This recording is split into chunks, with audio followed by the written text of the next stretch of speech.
I got you.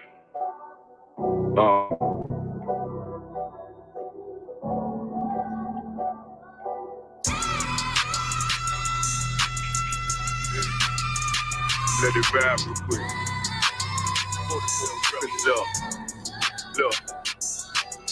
The city eyes, it's time to Bogart. My God, a real nigga, cause he wasn't no flaw. Posted on the corner like a watchdog. Family secure, got that shotty in the closet by the mob ball. Fuck what they heard, but tell them it's all true. Be cautious, that foundation falls till you fall through. They gon' fall. Look, I keep this shit 50 times 2. Ain't no more heart in this game, I'm John Q. Colder than the avalanche, way above average. Fans taste sweet, told him make me an apple tree. Left us in the valley full of bones, this where hope found. Shall become a man, dark sands get broke down. Riding through Evans to a mall quad, telling me how the crackers turn his child into a ghost town. Focus out, nigga, I lay that game down. I feel his pain, cause nothing is the same now. Let my light shine like heaven through a rain cloud. Glock have a fit like my child, no tangent. Try to warn them niggas, we bear arms like tarantulas. Them other niggas rap, I make anthems. I really seen prophets under this banner. Made my enemies bow down on camera. Told my design I wanted black and white like a panda. I'm better than that nigga that sunk dirty Diana. Look, I move like a Brazilian, precious cargo, spirit Asian, but I got a new semi-auto. Wave that bitch around like where's Wardo. Sleep if they won't, I cut through they Z's like I'm Zorro. Pay me for his name, so I gotta keep that steel clutch. Trust me, I'm not what you think. I squeeze till it click like Dorothy when the heels touch. The world got me dumb, I don't feel much. Ride around with Yaradon, just left the state bridge. Looking for a bitch better than Baby's kid. Remember, I dropped Quiet Storm, I've been gone ever since. Still in the field, fuck them niggas on the fence,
Hey, Shalom Israel.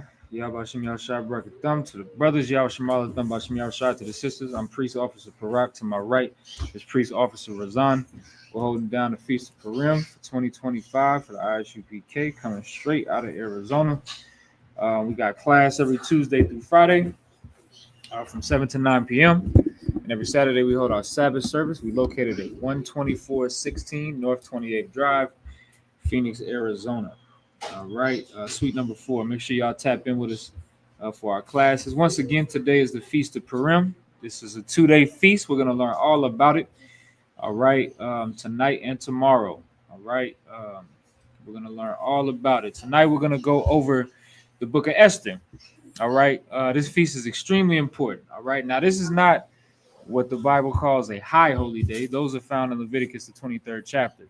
However, this is a day that we commemorate every year at an appointed time due to the brave acts of our sister Esther and our brother Mordecai and what the children of Israel had to endure during this time. It's very important. All right, this is history.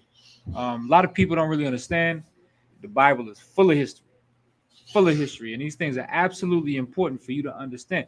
You know, there's a earthly proverb that people say, right, which is, you can't know where you're going unless you know where you came from. Right. Well, that's absolutely true. and the Bible is where we came from. That's our family records, our family history. All right. If you so-called Black, Hispanic, or Native American, this is your records. All right. When we read the book of Esther tonight, you're gonna find that this is your ancestor, your foremother, so-called, right? And you'll find that the brave acts of this sister that we're about to read about tonight, and the brave acts of the brother Mordecai, and the guidance that he provided, all of these things are absolutely integral and applicable to our lives today. A lot of you sisters need to be more like Esther, and a lot of you brothers need to be more like Mordecai. Right. And we're going to find out tonight what that truly means. All right. And that's what we're raising up in here. Of course, in the UPK, our goal is to raise more Esthers, more Mordecais. And our foot is on the necks of all of the Hamans. You understand? And if y'all have never been in one of our feasts of Purims and gone over this account with us, then you don't quite understand what that means as of yet, but by the end of the night, you will. Okay? So with that being said, we'll go ahead and get started. We're just going to go ahead and open right on up in Esther, the first chapter, the first verse. And I want y'all to understand that it's very important for us to look at our history and our past to see how it affects us today. Think about that tonight as we go over this account. The nations all had a history of their gods. They all have history of their gods and accounts of their gods. But all of their empires have or will be destroyed. Right. But the empire that the Lord is creating and that he's going to establish, they're good. Yeah, you can give it to them. Yep. The empire that the Most High is going to create on this earth is based off of the deliverance of the Most High delivering the children of Israel from our enemies. All right. Oh yeah. Don't sweat it right now. I'll figure it out in a minute. All right. So that's what we're going to kind of focus on. So let's read Esther, the first chapter. Let's start at the first verse. The book of Esther, chapter 1, verse 1. Now it came to pass in the days of Ahasuerus. Now Ahasuerus is like they call it a transliteration, right? This name is actually Artaxerxes. When you go into the history, this is a so-called great, right? What I mean by great is mighty. The mighty king that had a vast empire. His name was Artaxerxes. Some of you may have read about him in your history class. All right. Well, Artaxerxes is who this is talking about, right? Continue. This is Ahasuerus, which reigned from India even unto Ethiopia, over 107 and 20 provinces. Right. So he reigned over 127 provinces. Right. So he had a lot. His reign was very vast. All right. His kingdom was big. All right. Continue. Verse 2. That in those days, when the king Ahasuerus sat on the throne of his kingdom, which was in Shushan, the palace, in the 3rd year of his reign, he made a feast unto all his princes and his servants, the power of Persia and Media, the nobles and princes of the provinces being before him. When he showed his riches of his glorious kingdom and the honor of his excellent majesty many days. So now this is Artaxerxes having a feast. This is a lot of times what you see the kings of old and of the other nations. What they would do is they would have these grandiose feasts of pretty much a display of their riches. That's what all these feasts would be about. It's just vainglory. All right. And Artaxerxes was once again that king that we're talking about over the empire of the Persians and the Medes. So now when you go into our history as Israel, all right, the Israelites have been in several captivities. One of the most famous captivities that we've been known for being under is the Egyptian captivity. If y'all tune into our Sabbath service, we're talking about that. We talk about that a lot. That's one of the most famous ones because everybody knows about that, right? Moses, let my people go, all of that. Well, Israel was actually under a number of captivities. And the one that we're going to talk about today that's going to apply directly to the topic tonight, which is about Esther, we was under the captivity of the Persians and the Medes. And so Artaxerxes was actually a king over that empire. So that's why this history is actually important to what we're going to be talking about tonight. Let's continue on. The honor of his excellent majesty many days, even 104 days. So now this is talking about the fact that he want to have this grandiose feast and just, show off his riches and show off his empire and his power and all of these things, right? We're going to skip for a little bit.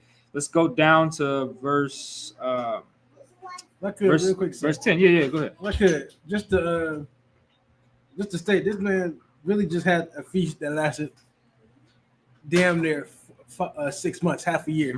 Right. You know what I'm saying? Just the vanity in that is astounding. Yeah, it's ridiculous. Absolutely. It's at verse 6. Verse 10. Verse 10. Book of Esther, chapter 1, verse 10. On the 7th day, when the heart of the king was merry with wine, he commanded Mehuman, Biztha, Harbona, Bigtha, and Abagtha, Zetar, and Carcass, the 7 chamberlains that served in the presence of Ahasuerus the king, to bring Vashti, the queen, before the king with the crown royal, to show the people and the princess her beauty, for she was fair to look on. So what you see here is Artaxerxes calling for his wife Vashti to go in front of everybody and put her beauty on display. Because once again, this king is so fixated on everybody seeing the glory of his kingdom. Right. He wants everybody to see how much money he got. He wants everybody to see how many things he has. And he wants everybody to see how pretty his wife is. Because that's the riches of this world, which is part of what we have to understand as being Israel. As Israel, we have to realize that the riches of this world profit us nothing. Christ said what? Lay up yourselves treasures in heaven. Right. Because all of the riches of this world are vanity and vainglory. None of these things truly matter. But this is the mindset of our oppressors, all of them. Now, this ain't even a white man we talking about. It's a Persian. You understand? This is Artaxerxes. But this is the mindset of all of our oppressors. But why is that? Because none of them have Yahweh. None of them have the Most High God. See, the Most High God teaches a man to be humble. But these people's guys, the guys that they've concocted in their own mind and created, their guys want everybody to see the vainglory that they have. So this man want to parade his wife in front of all of the nations, and he's calling for his wife. He said, "Hey," he tell his servants, "Hey, go get my wife Vashti and bring her in front of me, so that way everybody can see. Damn, my wife bad as hell." Now this ain't what, like, cats in the world. Sometimes they just want to, everybody see that they got something good. No. This cat here wants to parade his wife like a damn trophy in front of everybody, along with his things. You understand? Right. If he was proud of this statue here, he wants everybody to see this, so he puts it on display. He did the same thing to his wife, because that's all his wife is to him. Something that is just a thing to have to get vainglory from. You understand? Which we're gonna find out. Since we're talking about Esther tonight, you're going to find out the brothers in the UPK actually understand what a woman truly means. They're not a thing for you to just go and parade out in front of everybody so people can see how many things you got. Right. We're going to find that out. When you got a sister like the sister we're going to talk about tonight, it's not just a thing you parade. But we're going to get into it, right? I don't want to take too much time. Let's continue. Verse 12. Verse 12. But the queen Vashti refused to come at the king's commandment by his chamberlains. Therefore, so she refused. So she like, oh, here you go again. Here Artaxerxes go again, trying to show me off. Nope, I ain't coming. Go ahead. Therefore was the king very wroth, and his anger burned in him. And now this king is pissed off because now his wife is disobeying him, because she don't want to be paraded. She don't want to be the trophy he places out so everybody can see that he's to his glory, right? So she said no, and the king don't like that. Because the king, he feel like he should just get whatever the hell he want, whether he right or wrong. Right? Continue. Gone. Verse 13. Then the king said to the wise men, which knew the times, for so was the king's manner toward all that knew law and judgment. Continue to verse 15. Start at 15. Verse 15. Mhm. What shall we do unto the queen Vashti according to law? Because So now they saying, now what do we do to her? Because she did disobey the king, right? So now what do you do to this woman that disobeyed the king? Continue. because she hath not performed the commandment of King Ahasuerus by the chamberlains. In Memucan answered before the king and the princes, Vashti the queen have not done wrong to the king only, but also to all the princes and to all the people that are in all the provinces of the king Ahasuerus. So they want this woman's head. They said, so now the king is pissed off, and this is personal to him. He felt like his wife then disrespected him in front of everybody, so he's embarrassed. But not only that, now his chamberlains are saying that not only did she disrespect the king, but she's disrespected everybody. Disrespected everybody under the king's authority. Right? Continue. Verse 17.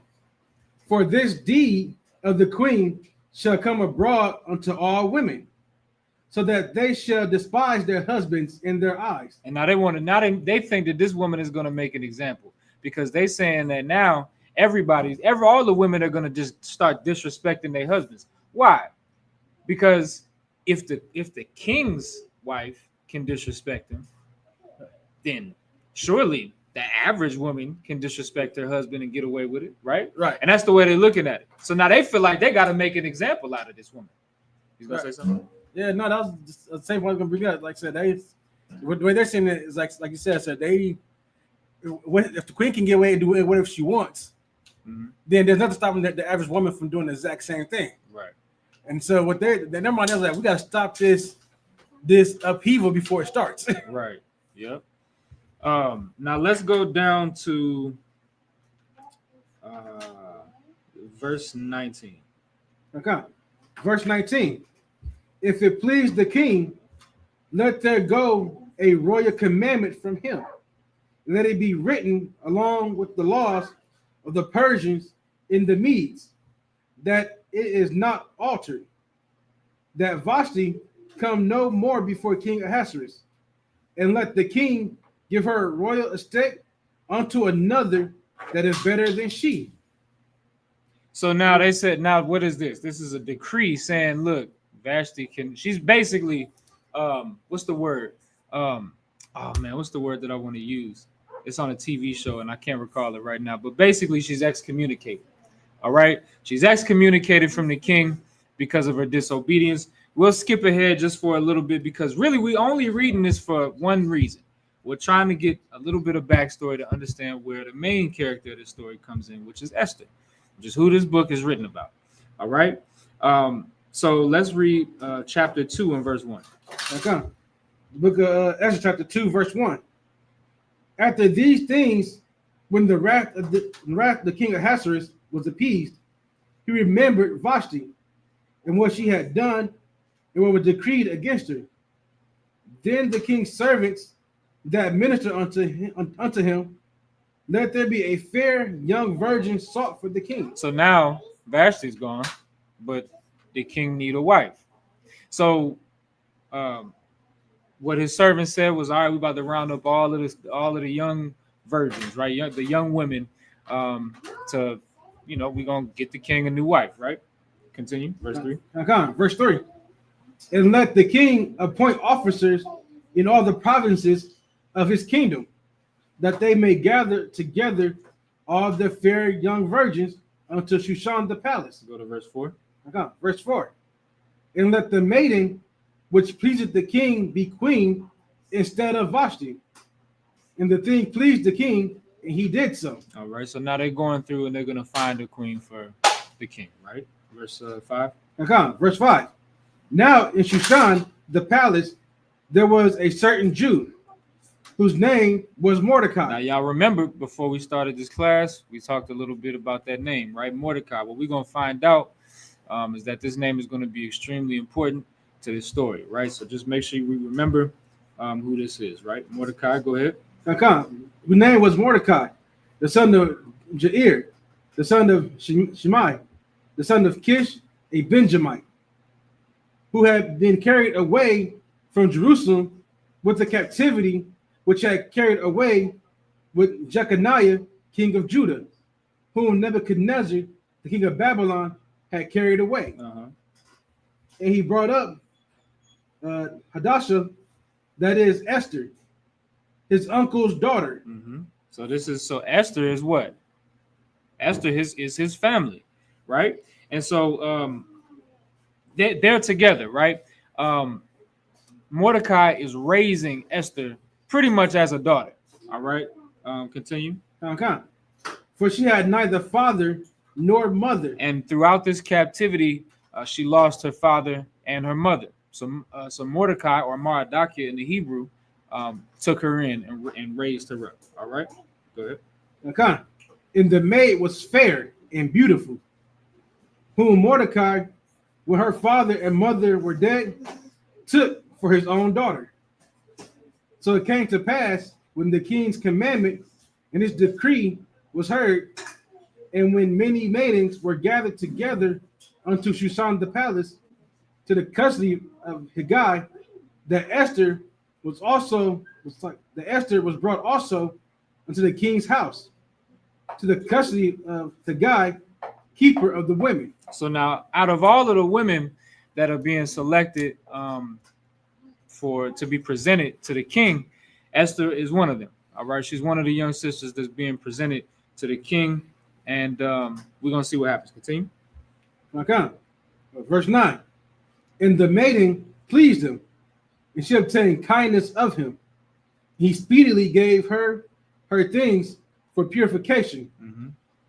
with such things as belonged to her, and 7 maidens, which were meet to be given her out of the king's house. And he preferred her and her maids unto the best place of the house of the women. So we see that Esther was selected for the king, right? So now she's going to now become the queen. That's what's happening right now. All right. This is an Israelite woman. All right. And we can assume that she's a Benjamite because her uncle is a Benjamite. It's very likely, but we know for sure that she's an Israelite. Okay. Now she's going to be the queen. All right. To Artaxerxes. And he loved her so much and preferred her so much that he gave her everything that a queen should have. All right. But there's something we want to learn from that. Let's read the next verse. Read verse 10. Verse 10. Esther had not showed her people nor her kindred, for Mordecai had charged her that she should not show it. But see, this is what's the difference between so many people, because a lot of people, especially a lot of women, who a lot of times operate in this fashion, they would have been wanting to show these things off. Oh, right. I'm the queen now. When women get power, it can be a dangerous thing. We understand that because going back to Eve, we understand that Eve was tempted by power. The only reason that she partook of that fruit, of that knowledge, was because she was tempted with power. All right. So that's always been one of our women's worst enemies. And it's just one of their weaknesses because they desire that power. Now, being the queen over such a vast empire, it comes with a lot of power, but not even just the power in itself. It comes with riches. It comes with the status. It comes with the title. And so Esther now has all of that. I mean, within the snap of a finger, she has all of that overnight. And we just read that the king set her up in the high places, in the best places. She had the best position. She had everything, all of the best wardrobe, anything she wanted, she had it. But what's important here is that she didn't flaunt it. Like it says, what we just read is that she didn't show the people all of the things that she had. Well, why? Because she didn't want to flaunt her position. She didn't want anybody to look at her any differently, because here's one thing that she knew, And this comes back from read the second half of that verse again, where it talks about what Mordecai showed her. Okay. For Mordecai had charged her that she should not show it. But Mordecai charged her that she should not show it. Why? Because this is the humility that we all must grow to have. See, all of us are going to learn something from Esther tonight. We're going to learn something from a woman tonight. You goddamn right. Right. And what y'all got to understand is what you can learn tonight from this sister is humility. What you can learn from this sister is grace. Because when she could have flaunted her position, could have flaunted the money that she had gained, all of the jewelry and the clothes, you know what she did? She remained humble. She remained humble. She listened to her, I'll call Mordecai her father, right? Because that's a position that he had. She listened to her father. She listened to her father, and her father was a wise man for raising that sister up like that. Why? Because this level of humility keeps you in league with your nation and not in league with the other nation and not in league with the heathen. And that's what we all have to, like, being in America, a lot of us fall victim to this. When you look at your Kanye Wests, people like him that get black people, that get rich and forget that they black. Right. You understand? Now you want to be with these people that you know have oppressed you since you was a child, oppressed your mother, oppressed your grandfather, oppressed your people day in and day out. But you get rich and you want to be like them. And you want to look down on the people that you grew up with. The people that look like you, the people that went through the same struggle as you. You grow up and you and get big and famous and rich, and you forget about those people. Well, Mordecai didn't want his daughter to be like that. Mordecai didn't want Esther to be like that. And what we're going to find out is that is so important to the history, to the course of history of Israel. Because we're going to find out that small thing, that seemingly small thing, caused the children of Israel to be delivered. Right. And it was all based off of the fact that this sister carried her humility and she never forgot that her brothers and sisters were her brothers and sisters. Right. She didn't forget her family. She didn't forget her people. All right. You have something? Go ahead. Not only that, but no. By following doing what Mordecai said, she showed great respect to Mordecai. Right. You know what I'm saying? That's a lot of things that I'm missing from people today, from my men and women. You know what I'm saying? I'm missing that respect from your father. I'm saying a lot of you, you get up there in these places and you forget where you came from. Or people try to tell you what you shouldn't do, and you don't respect them anymore. But I'm pretty sure there's plenty of people, brothers and sisters, a lot that get that money and tell them, hey, like that, don't do that, don't be like that. And because they're no longer that person with the money, they don't listen anymore. They figure because I got all this money, I got these riches, I got these oppressors that love me now. I ain't gotta listen to you. Mm-hmm. I'm saying you really show your respect that you have for the people that raised you, people that grew up with you. Because a lot of you is no respect at all. Right. You only respect them kind of sort of because you ain't got nothing. But Esther was given everything. Esther was given everything, and she still kept the same respect for not for her father, but for her people. That's important, and that humility is absolutely necessary. A lot of us get our heads so filled up. You ain't even got to be rich. Sometimes you just think you white. Sometimes you just think you an American so much. What's that brother say, Wack? I'm an American. We are. I mean, God damn. I ain't no Israelite. I'm American. I'm all right, brother. I understand what you're saying, and that's what so many of our people end up being. Like, you forget that you a Jay-Z had one of the best analogies. I won't call it an analogy, but that song OJ, the story of OJ, Yes. where he say rich nigga, dark nigga, light nigga, smart nigga, whatever the hell he say. Whatever type of nigga you is, you still a nigga. It don't matter. You could be any shade, you could be any rich or any broke. It don't matter what your status is. America don't never let you forget that you still a nigga, because that's what you are. But the difference is, even though America tries to make sure that you don't forget by the way that they treat you, you still got to try to convince yourself that you not a nigga no more. You American. and you a rich one at that. So with that being said, this don't apply to me. No, that's what we got to get that out of our heads, right? Because according to the scriptures, your lineage is determined by your father. So it don't matter how rich you got, it don't matter what status you got in America, you still an Israelite, and these are still your people. And the Bible say you still got to fight for them. And we're gonna find out how important that is in just a minute. All right, so let's go down. Okay, let's see. I want to skip some of this because we ain't gonna be able to read all of it. But let's get verse 16.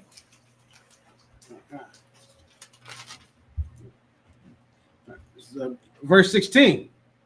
So Esther was taken unto King Ahasuerus into his house royal in the 10th month, which is the month of Tebeth, in the 7th year of his reign.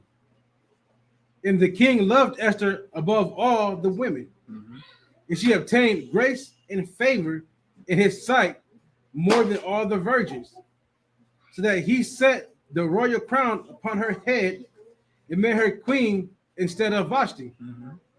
And that's what we were just talking about, right? She now has the position of queen. Go ahead. Okay, verse 18. Then the king made a great feast unto all the princes and his servants, even Esther's feast. He made a release to the provinces and gave gifts according to the state of the king. So give me verse 20. Okay, verse 20.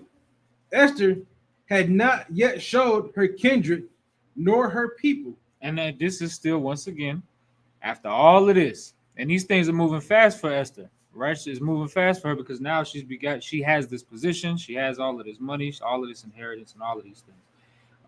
But even after all of this, she still hadn't showed her people. She still hasn't flaunted her riches, which is once again extremely important. Let's continue. Okay. As Mordecai had charged her, for Esther did the commandment of Mordecai.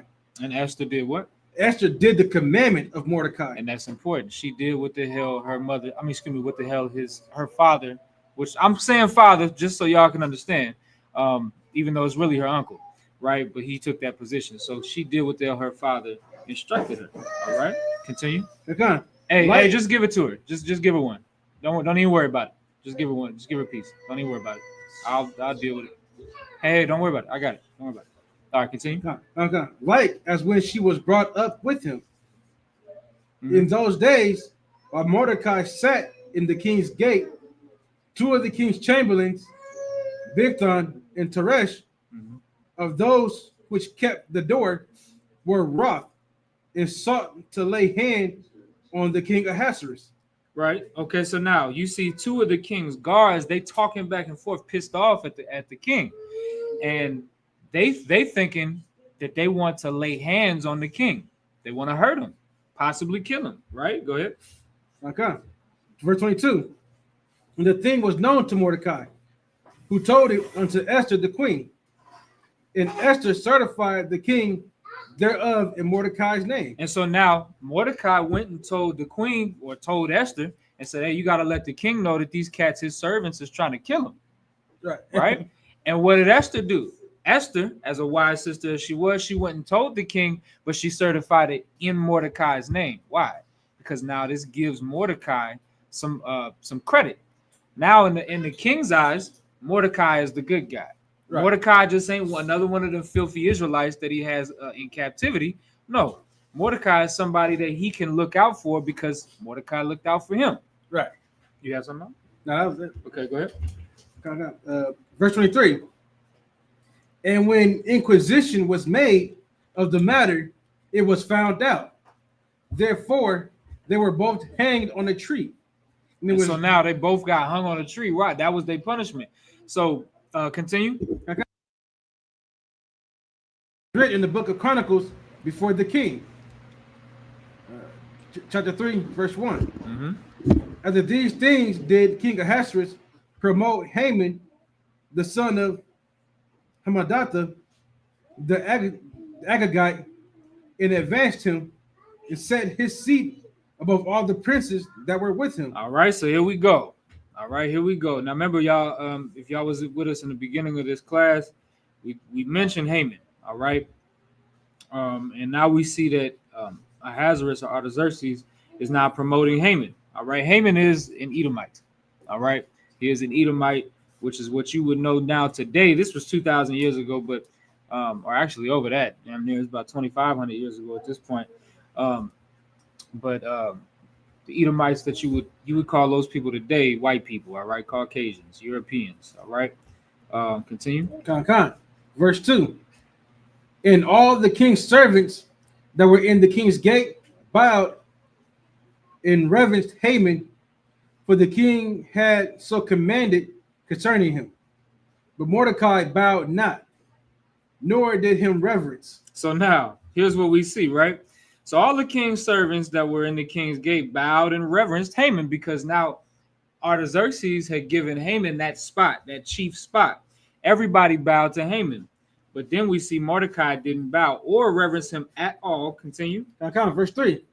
Then the king's servants, which were in the king's gate, said unto Mordecai, why transgresseth thou the king's commandment? Mm-hmm. Now it came to pass when they spake daily unto him, and he hearkened not unto them. So now Haman is pissed off. And Haman, we're going to find out something. Let's get the additions to Esther. All right. Let's get the additions to Esther. Because when you go into the Apocrypha, there's a book called The Additions to Esther. These are things that were just left out in the book of Esther that you find in your King James Bible. All right. We're going to go into, let's see, where are we going to go to? Additions to Esther. Let's go to 13, and let's start at verse 12. 13 and verse 12, I think, is what we want. All right, and this is what was going through Mordecai's mind when he didn't bow to Haman. All right, so this will give us a little bit of insight. Go ahead. Okay, the book of Additions of Esther, chapter 13. Is that verse 12? Start at 12. Okay, verse 12.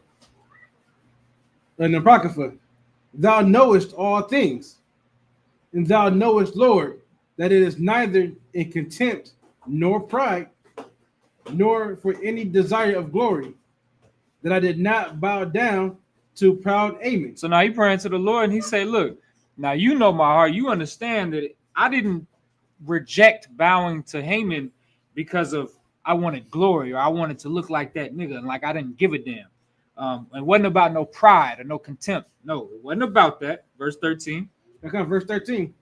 For I could have been content with goodwill for the salvation of Israel to kiss the soles of his feet. He said, listen, if it would have meant the salvation of Israel, not only would I bow to him, but I would kiss the soles of his feet, because that's how much I give a damn about my nation. So it wasn't about the pride. It wasn't about contempt. It wasn't because I desire glory. Continue. Verse 14. Okay, verse 14.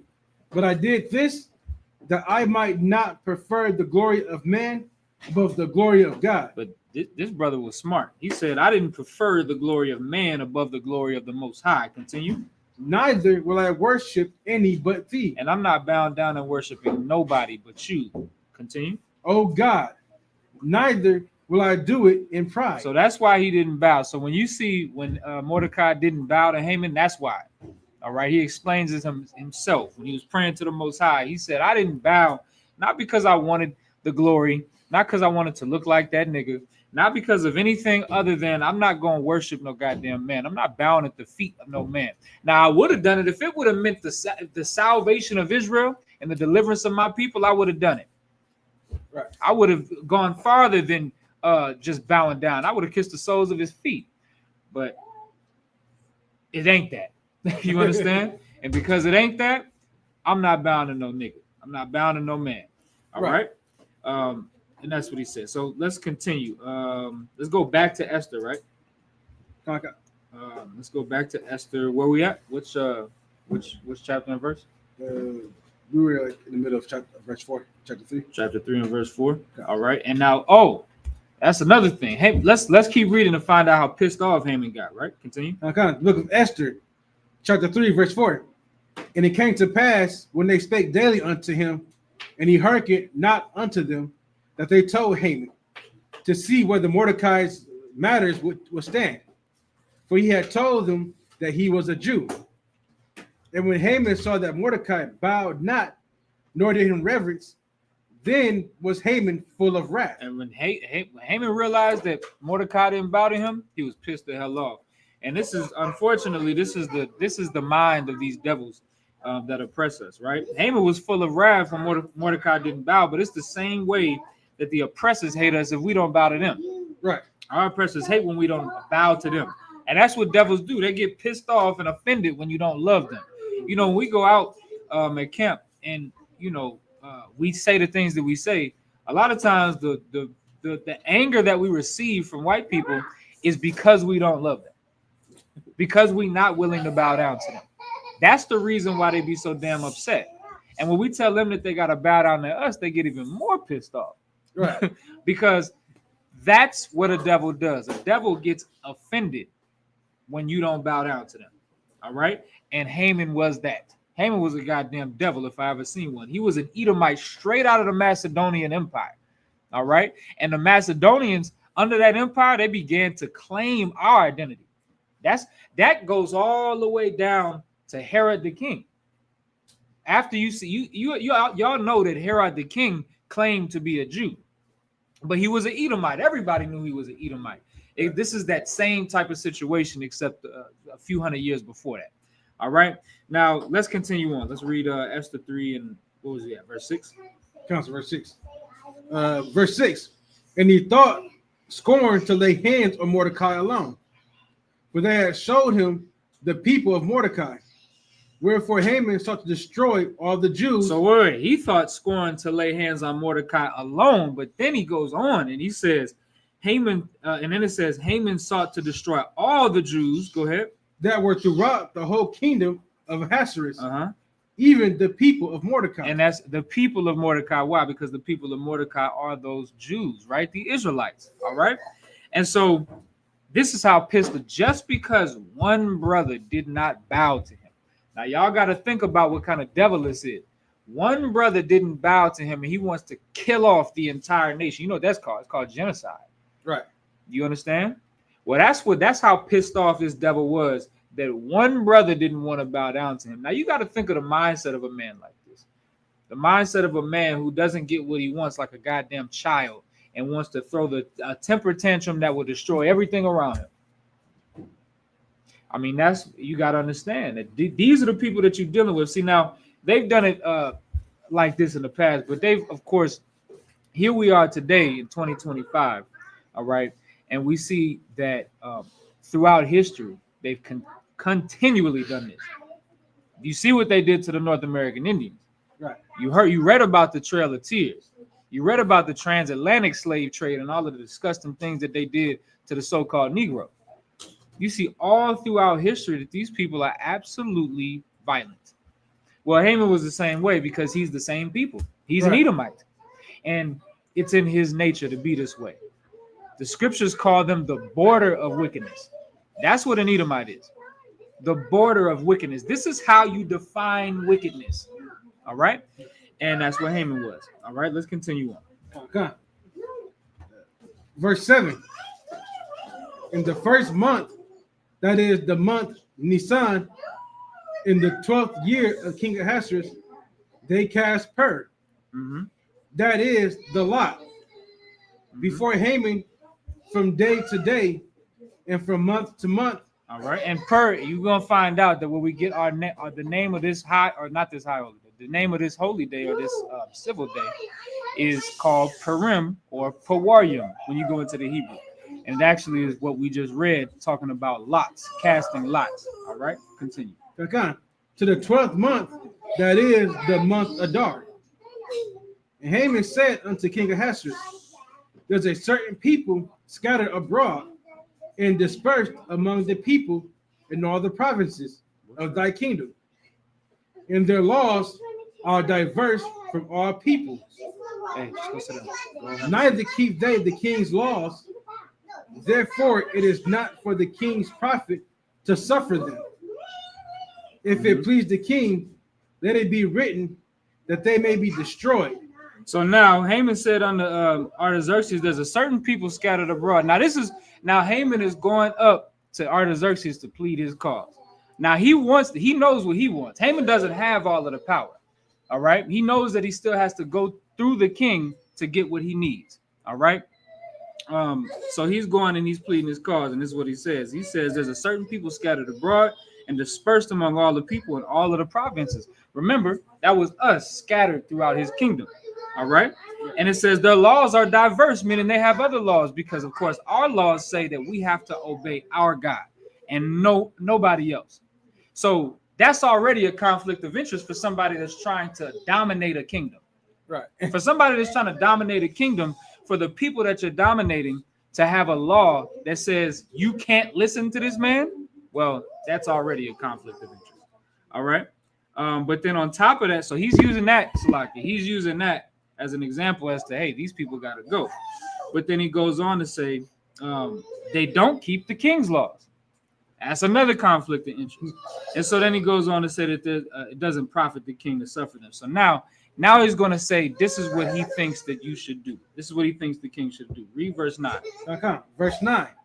If it please the king, You got to teach me. okay. If it please the king, let it be written that they may be destroyed.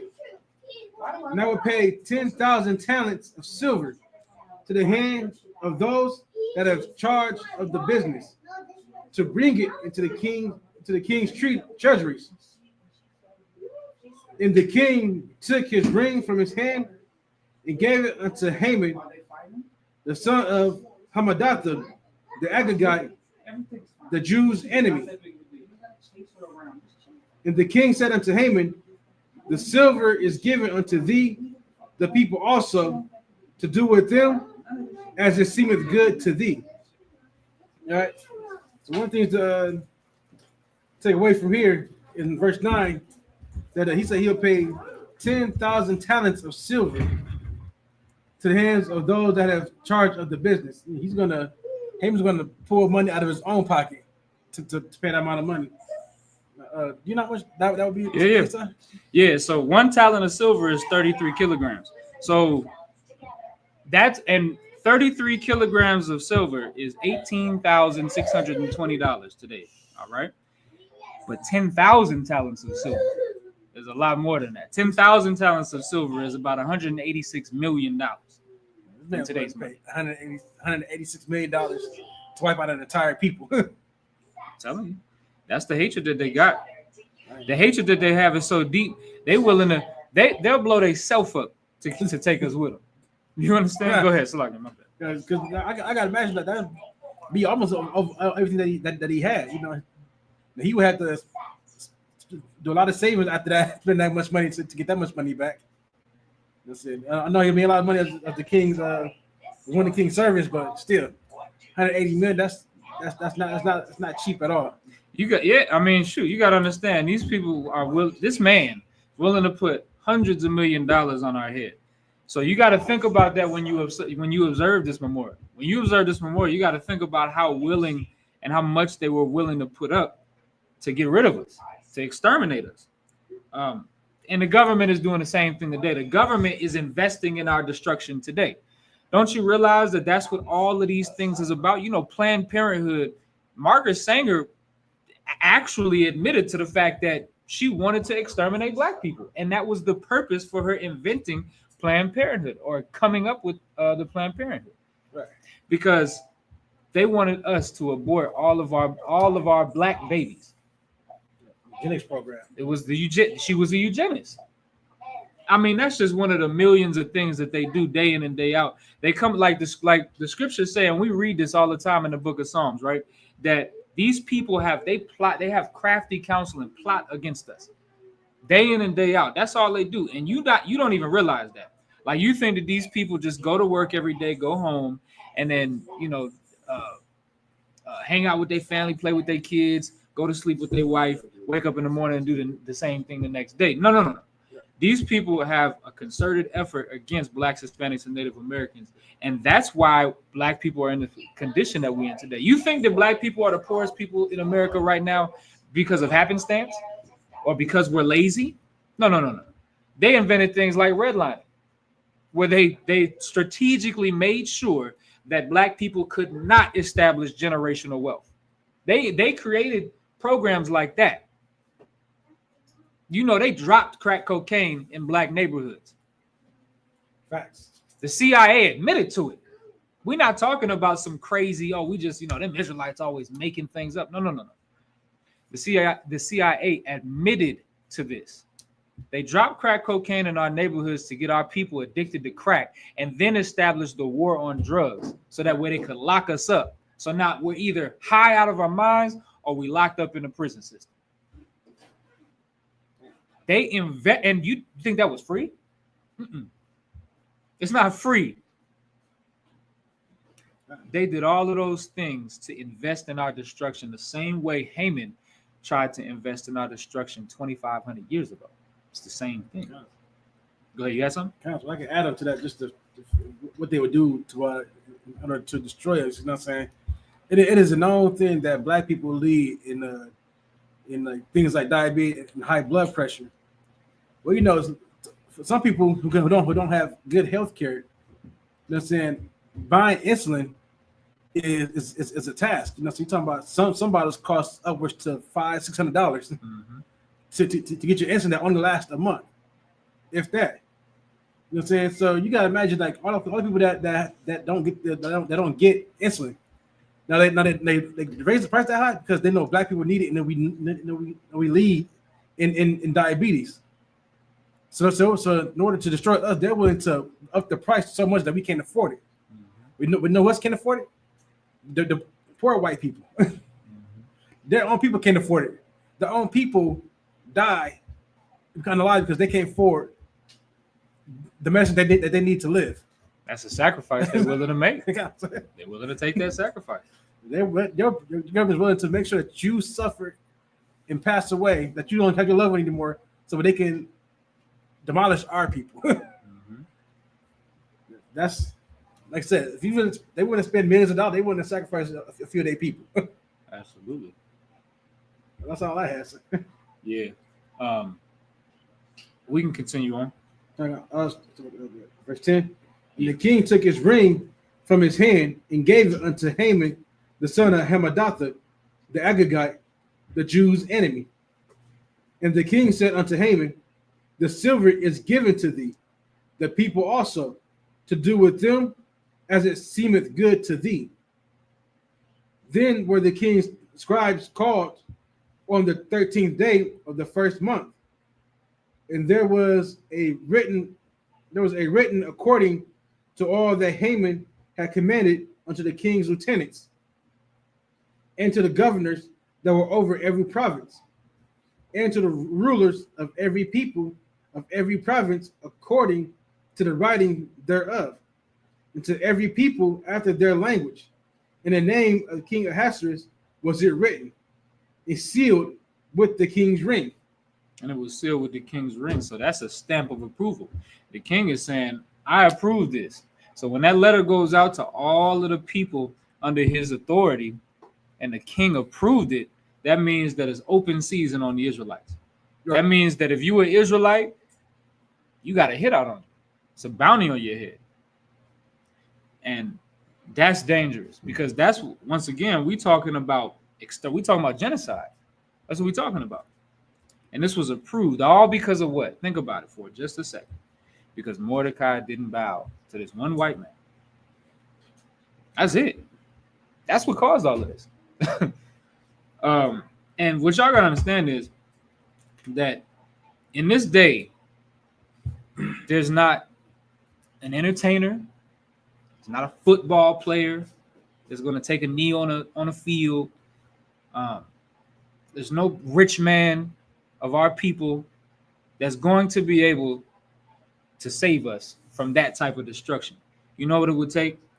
It would take a true man of God to be able to save us from a situation like that. And what we're going to find out is that in this situation, even though the king had approved the slaughter and destruction of all the Israelites, we're going to find out that the true man of God was able to step in and save the people of Israel. You can continue. Verse 13. And the letters were sent by post into all the king's provinces to destroy, to kill, and to cause to perish all Jews, both young and old, little children and women, in one day, even upon the 13th day of the 12th month, which is the month Adar, to take the spoil of them for a prey. The copy of the writings for a commandment is to be given in every province was published unto all people, that they should be ready against that day. The post went out, being hastened by the king's commandment, and the decree was given in Shushan the palace, and the king and Haman sat down to drink, but the city Shushan was perplexed. All right, let's continue on to verse chapter 4. Okay. Verse 4, chapter 1. When Mordecai perceived all that was done, Mordecai rent his clothes and put on sackcloth with ashes, and went unto the midst of the city, and cried with a loud and bitter cry. So now Mordecai caught wind of this, all right? He understood that this decree had been sent forth. He understood that now there's a decree that the children of Israel had to be put to death, one and all. And this come out from the king, who has all the authority, has all of the power. So it's going to happen. And so Mordecai, because he cared about his people, he went out and he rent his clothes and put on sackcloth with ashes. Continue. Good, you continue. Okay, verse 2. And he came even before the king's gate, for none might enter into the king's gate clothed with sackcloth. And in every province, whithersoever the king's commandment and his decree came, there was great mourning among the Jews, and fasting, and weeping, and wailing. And so the Israelites are finding out about this, and they jammed up. They like, that's it. We done for it. You understand? They realizing like there's a hit out on their head, and just for being Israel. Right. So they all fasting and they weeping and wailing. Continue. And many lay in sackcloth and ashes. So Esther's maids and her chamberlains came and told it her. Mm-hmm. Then was the queen exceedingly grieved. And then was the queen exceedingly grieved. Now, Esther is an Israelite. We know this. We read it. Right. She's an Israelite. But she's the queen. She's the king's wife. This don't apply to her. Even though she's an Israelite, the decree is that all the Israelites had to be put to death. They all had to be destroyed because Mordecai didn't bow to Haman, right? Right. But she an Israelite. She not getting destroyed. How we know that? Because she's the queen. She's the king's wife. And even though she's safe, she still was exceedingly grieved. That's what the scriptures say, exceedingly grieved, right? Continue. Come. And she sent raiment to clothe Mordecai. And so she heard about Mordecai because she knew Mordecai was grieving. And so she sent raiment, which is clothing, right, to Mordecai because she knew that he had rent his clothes, right? Continue. And to take away his sackcloth from him, but he received it not. Right? Because remember, we just read Mordecai rent his clothes and put on sackcloth and ashes, which was a custom that a lot of our people did. When it was that in history, right? It was a symbol of humility and of begging and pleading to the Most High God. So we would take off our beautiful garments like these, and we would put on sackcloth, like that's like a damn potato sack. It's just clothes that you wear if you are absolutely poor, like you're homeless. Well, we would take off these glorious garments and we would now put on sackcloth because we would be in mourning and we're trying to show the Most High our humility and beg and plead for his mercy. Well,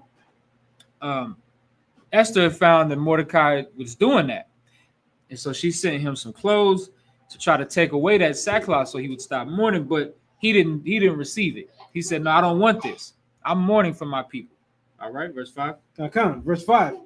Then called Esther for Hatak, one of the king's chamberlains, whom he had appointed to attend upon her, and gave him a commandment to Mordecai to know what it was and why it was. Mm-hmm. So Hatak went forth to Mordecai unto the street of the city, which was before the king's gate. And Mordecai told him of all that happened unto him, and of the sum of money that Haman had promised to pay the king's treasuries for the Jews to destroy them. Mm-hmm. Also, he gave him the copy of the writing of the decree that was given at Shushan to destroy them, to show it unto Esther, and to declare it unto her, and to charge her that she should go in unto the king and make supplication unto him. And so now she can't talk to Mordecai directly at this time. So now she's having the king's chamberlain kind of play what's that game that people play? Telephone, right? When you talk between, you got like a messenger to do. So Hatak is like the middleman, right? And so Mordecai is saying, look, the reason why I'm mourning like this, she doesn't realize how deep this goes, what's really about to happen. And so Mordecai tells Hatak to make sure you tell Esther how deep this really goes, how serious this decree is, and what she needs to now do. So even through all of this, he's about to give her an order, give her instruction, right? Continue. Okay. Supplication, and to make supplication unto him, make a request before him for her people. And Hatak came and told Esther the words of Mordecai. Again, Esther spake unto Hatak and gave him commandment unto Mordecai. All the king's servants and the people of the king's provinces do know that whatsoever, whether man or woman, shall come unto the king to the inner court, who is not called, there is one law of his to put him to death. So that was a law according to the king, right? If you came into the king's inner court, now if you look at the king's palace, all right, it's huge. It's like a mini city damn near, all right.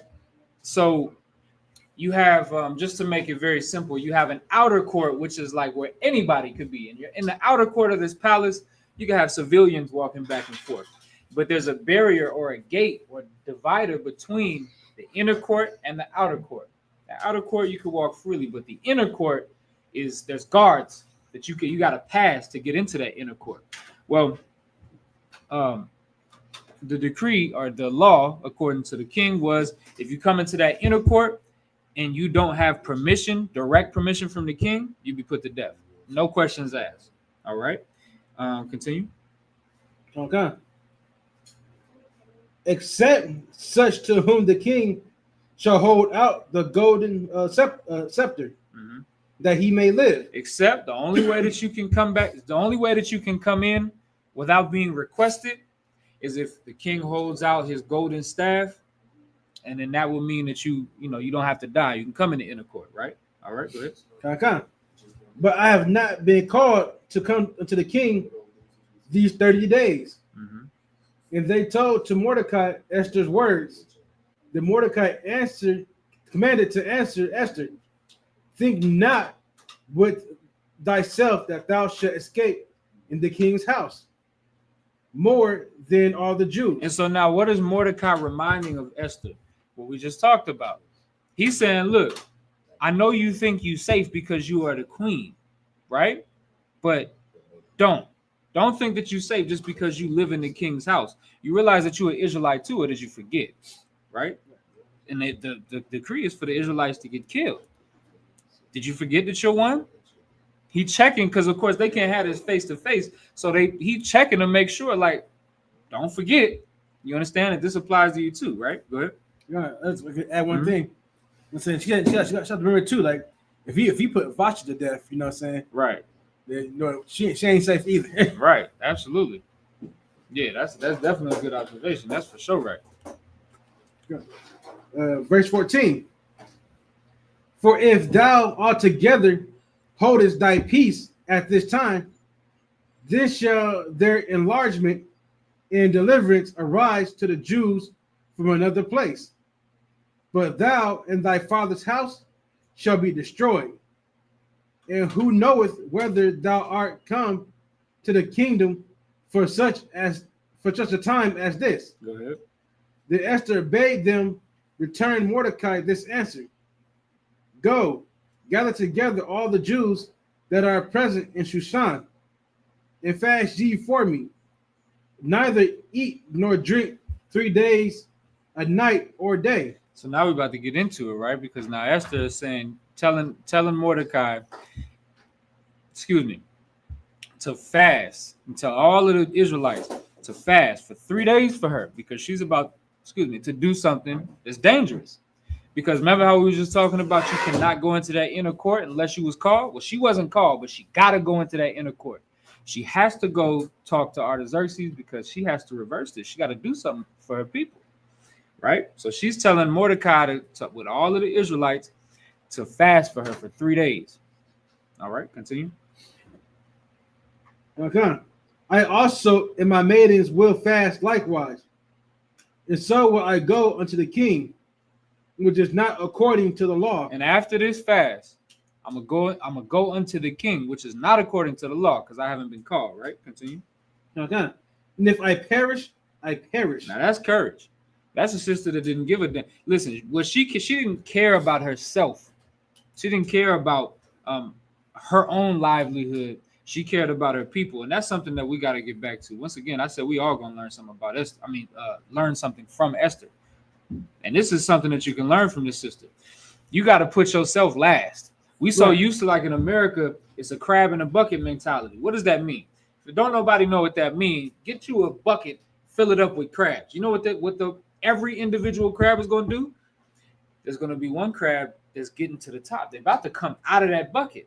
What are the other crabs going to do? Pull that one down to try to get on top of it so it can get out the bucket.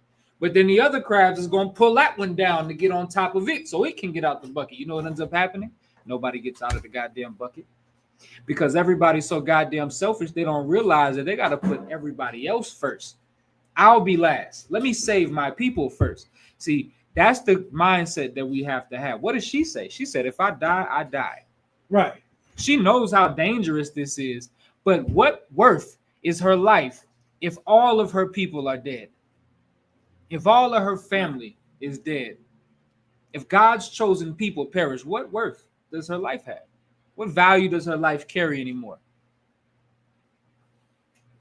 Surely no value to Artaxerxes. Artaxerxes looks at these women as pieces of meat that are disposable, expendable. Like you said, you see what he did to Vashti. All because of one thing that pissed him off. And you got to understand that what's more important than any of this is, and what we all have to remember, is if you are Israelite, you guys chosen people, and you have a duty not only to yourself, but more so to the nation that the Most High has chosen.